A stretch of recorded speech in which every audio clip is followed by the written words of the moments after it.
ನಮಸ್ಕಾರ ಎಲ್ಲ ದೊಡ್ಡ ಮಂದಿಗೆ. ಇವತ್ತು ಅವನು ಆರ್ ಸಿ ಬಿ ಮ್ಯಾಚ್ ಐತಿ. ಅದು ಆರ್ ಆರ್ ತವ್ರ ಮನ್ಯಾಗ ಐತಿ. ಏನ್ ಹೇಳೋದಂತ ಗೊತ್ತಾಗ್ತಿಲ್ಲ. ನೀವ ಅಂದ್ಬಿಡ್ರಿ, ಕಾಮೆಂಟ್ ಆಗಿ ತುಂಬಿಸ್ಬಿಡ್ರಿ. ಮತ್ತೆ ಗೊತ್ತಾಗಲ್ಲ. ಒಂದ್ ಹೋದ ಮ್ಯಾಚ ಕೊಹ್ಲಿ ಹೋದ, ಅವ್ನು ಎಲ್ರು ಹೋದ ಬಿಟ್ರು. ಕೊಹ್ಲಿ ಕಟ್ ಆದ್ರೆ ಒಂದೊಂದು ಹೋಗ ಬಿಡ್ತಾವ. ಎಳ್ನೀರ್ಕಾಯಿ ಹಂಗ ಒಂದ ಬಿಡ್ತಾವ.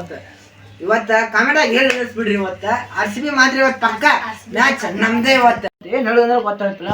ಕಾಮೆಂಟ್ ತುಂಬಿಸ್ಬಿಡ್ರಿ. ಇವತ್ತು ಏನಾದ್ರೂ ಆಗ್ಲಿ ಇವತ್ತು ತುಂಬಿಸ್ಬಿಡ್ರಿ. ಅವನು ಒಂದು ಬಾಲರ್ ಆತ. ಬಾಲ್ ಸ್ಟ್ರಾಂಗ್ ಆತಂದ್ರೆ ಬ್ಯಾಟಿಂಗ್ ಹೋಗ್ತು. ಬಾಲ್ ಸ್ಟ್ರಾಂಗ್ ಆದ್ರೆ ಫೀಲ್ಡಿಂಗ್ ಹೋಗ್ತು. ಫೀಲ್ಡಿಂಗ್ ಸ್ಟ್ರಾಂಗ್ ಆತಂದ್ರೆ ಬಾಲಿಂಗ್ ಹೋಗ್ತು.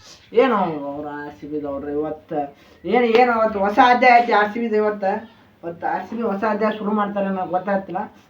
ಮಾಡಿಬಿಡೋಣ. ತೋರ್ ಮನ್ಯಾಗ ಐತಿ. ಇವತ್ತು ಗೆಲ್ಲ ಬಿಡೋಣ ಅಂತ ಆರ್ ಸಿ ಬಿ ಹೊಸ ಅಧ್ಯಾಯ ಮಾಡ್ಯಾರ. ಇವತ್ತು ಮಾತ್ರ ತೋರ್ ಮನ್ಯಾಗ ಗೆಲ್ತಾರೋ ಏನೋ. ಅವ್ರು ತೋರ್ ಮನ್ಯಾಗ ಅವ್ರು ಬಿಟ್ಟು ಕೊಡ್ತಾರೋ. ನಮ್ದು ಅಂದ್ರೆ ಚಿನ್ನ ಸೆಮಿಸ್ಟರ್ ನಮ್ಮ ತೋರ್ ಮನ್ಯಾಗ ನಮ್ಮ ಆರ್ ಸಿ ಬಿ ಒಟ್ಟು ಅದು ಆರ್ ಸಿ ಬಿ ಗೆಲ್ಲಂಗ ಇಲ್ಲ. ಟಾಸ್ ಒಂದು ಗೆದ್ರೆ ಮುಗಿತಾನ. ಅದು ಒಂದು ಮ್ಯಾಚ್ ಅಂದ್ರೆ ಆಗ್ಬೇಕದು. ಮತ್ತು ಏನು ಮಾಡ್ತಾರೆ ಅದು ಅವ್ರ ಹೋಮ್ ಗ್ರೌಂಡ್ ಅವ್ರಿಗೆ ಬಿಟ್ಟು ಕೊಡ್ತಾರ ಇಲ್ಲಿ ಗೊತ್ತಾಗಿಲ್ಲ. ಅದು ಮತ್ತೆ ಅವ್ರ ಹೋಮ್ ಗ್ರೌಂಡ್ ಐತಿ. ಇವತ್ತು ಹೊಸ ಅಧ್ಯಾಯ ಅಂತ. ಇವತ್ತು ಗೆಲ್ಲ ಬಿಡೋಣ. ಇವತ್ತು ಬಿಡುದ್ ಬೇಡ ನಾವು. ಇವತ್ತು ಹೆಂಗಾರು ಮಾಡಿ ಏನಾರು ಮಾಡಿ ಗೆಲ್ಲ ಬಿಡೋಣ. ಇವತ್ತು ನೆಕ್ಸ್ಟ್ ಹೊಡೆದಾಗ ಬರ್ತೀನಿ ರೀ. ಜೈ ಆರ್ ಸಿ ಬಿ.